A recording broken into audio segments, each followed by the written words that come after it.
Today Tom and I are working on ribeye steaks. You can see that they are pretty decent size, about an inch, inch and a half thick.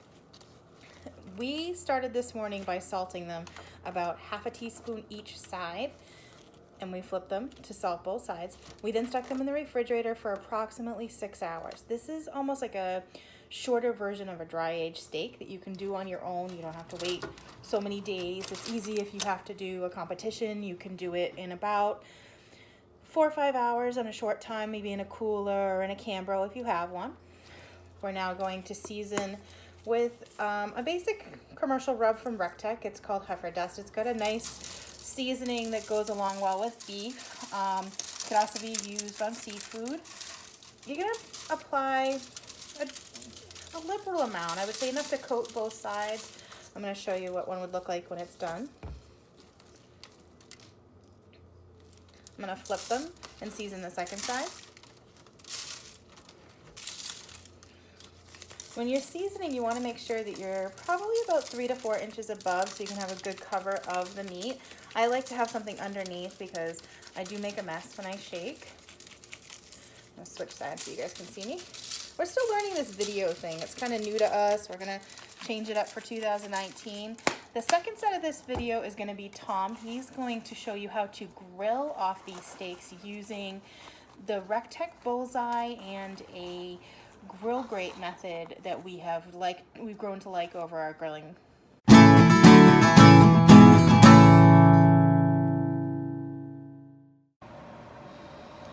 Okay, so this is my part.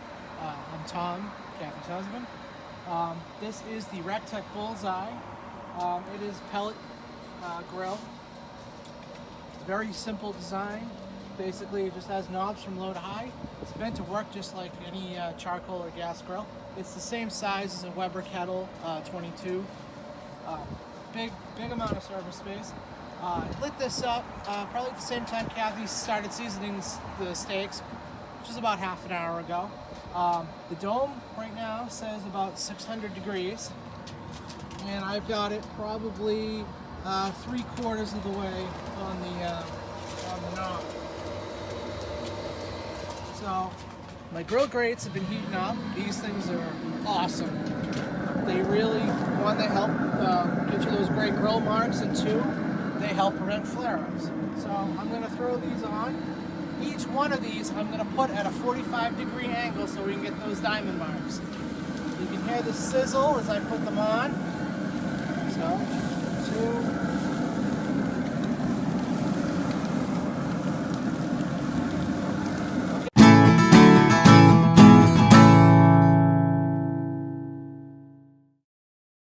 Okay, so it's been about 2 minutes. For each one of these, I'm going to use this awesome grill grate spatula that they give you that lets you get right under the meat, and I'm going to turn it 90 degrees.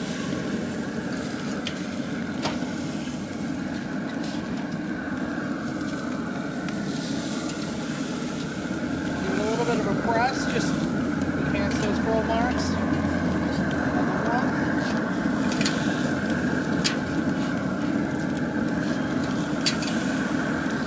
We're going to close the lid. Now, for these steaks, I'm shooting for about a medium rare.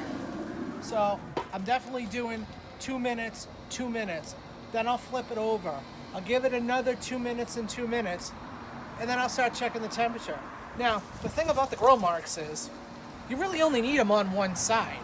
So as long as you get the first side looking good, the second side can sit a little bit longer, and if you don't get such good grill marks, who cares? That'll be at the bottom of the plate anyways.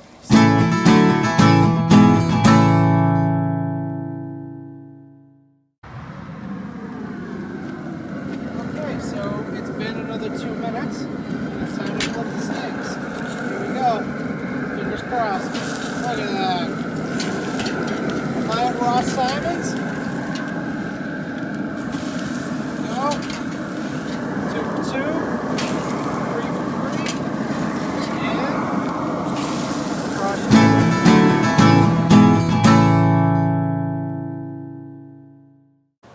Okay, so it's been another 2 minutes, and now what I'm going to do is I'm just going to touch them and kind of use the thumb test, which I'll explain in a second.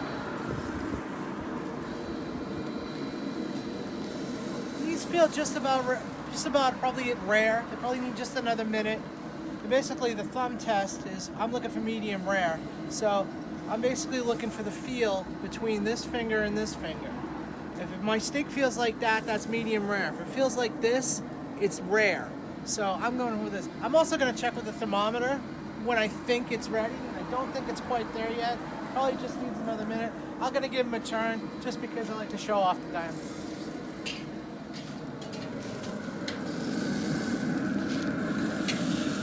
Hardest part now is just remember which angle I had them at.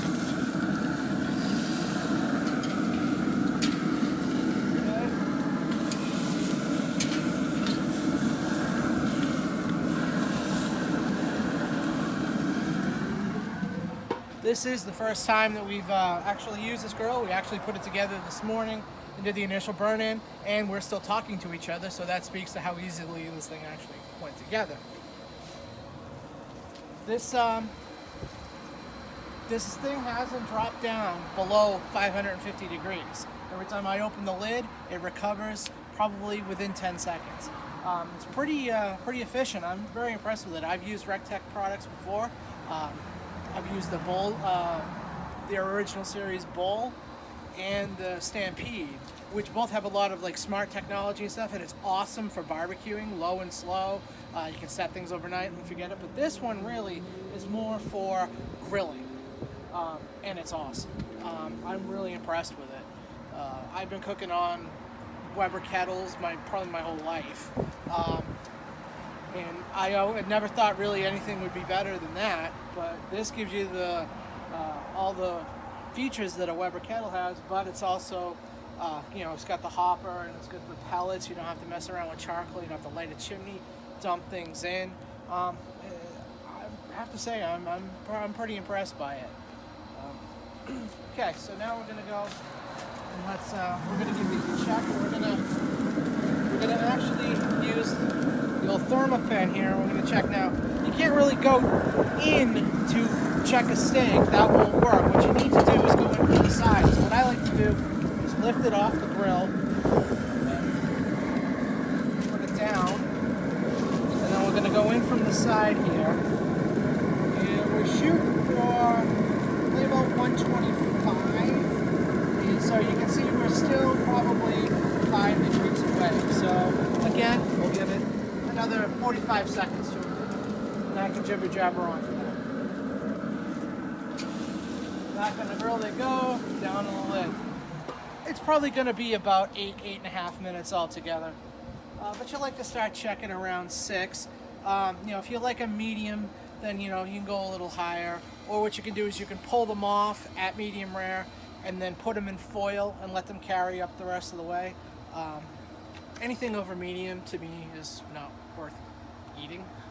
So I'd like to point out too that this Rec Tec is based in Georgia, so I was a little skeptical about it works, it'll give you high heat and you can grill on it. I'm like, yeah, sure, in Georgia where it's 75 degrees all year round, if not higher.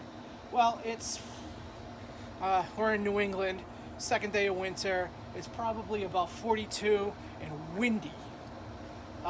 Only a moron would be out here in just a sweatshirt, but here we are. And I have to say, this thing has performed really well.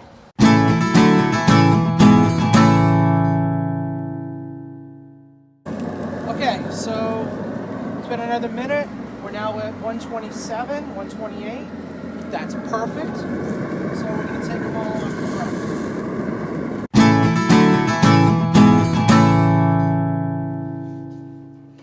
Tom just finished up grilling this steak on the Bullseye. It had grill grates. This year we're working on some ribeyes, and these ribeyes are going to be part of a Steak Association cook-off. Our first one right now looks like it's going to be in August, but there is a possibility that I could be doing one alone in April when I go out to Kansas City. So this is our finished ribeye. You can see the marks upon it. Nice little diamond marks. It has a good flavor. It's going to be cooked to approximately a medium. So when you do the Steak Association, there's two different parts of the ribeye. And I think I can show you right here. There's a piece up here which the judges will actually start to eat. And then there's a presentation piece. You're actually given 2 pieces of a ribeye.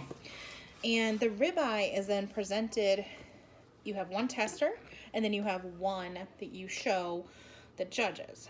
So this one is roughly a medium. You can see the piece of fat running through the middle, which is actually difficult for us to get rid of because we didn't know it was there. But that is cooked about a medium. That will have a scorecard. We would estimate that's about an 8 or a 9. A 10 is a perfect medium rare color. When you look on the Steak Association website, you can see that. So we actually used our gutter well knife to cut this. So I'm going to turn this, and I'm going to start to cut off the edge of the pieces where the judges would cut.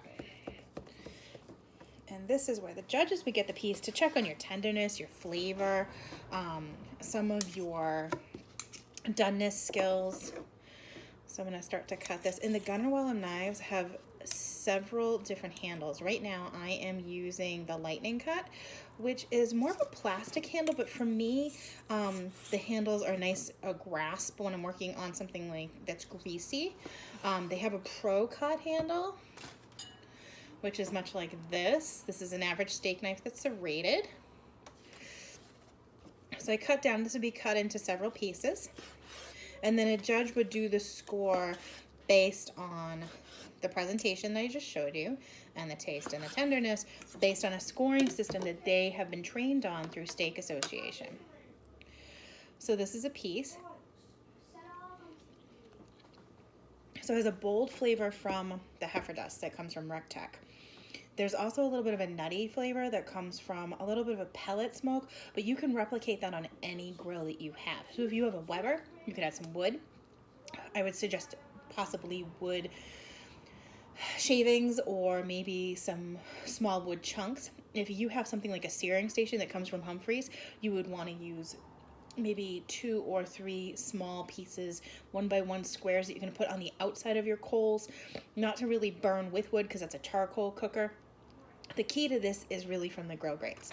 The grill grates, no matter what cooker you're going to use, are going to give you those perfect diamond marks that come throughout the steak.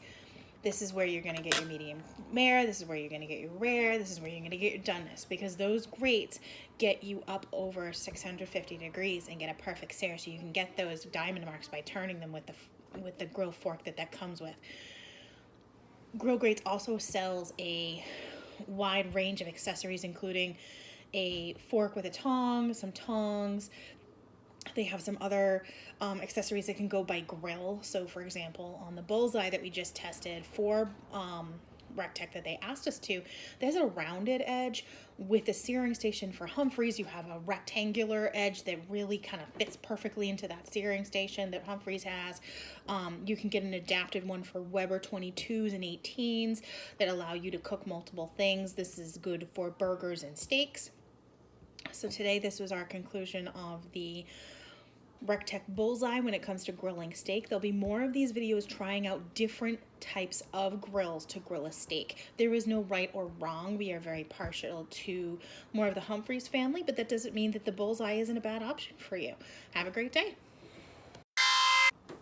I actually wanted to add something at the end of this video that I didn't think about. So my cutting board's pretty dirty. But what I didn't do was slide. This is a wet paper towel. This allows me to clean my surface afterwards. Do a quick wipe down in the sink of any extra residue. And then I can sanitize it in the dishwasher, or I can sanitize it with bleach water and then again hot water afterwards, and then lemon juice. I like to use lemon juice at the end to kind of make sure we have additional sanitation. So that's a quick pro tip. Put a wet paper towel under your cutting board for easy cleaning and making sure your cutting board is steaming.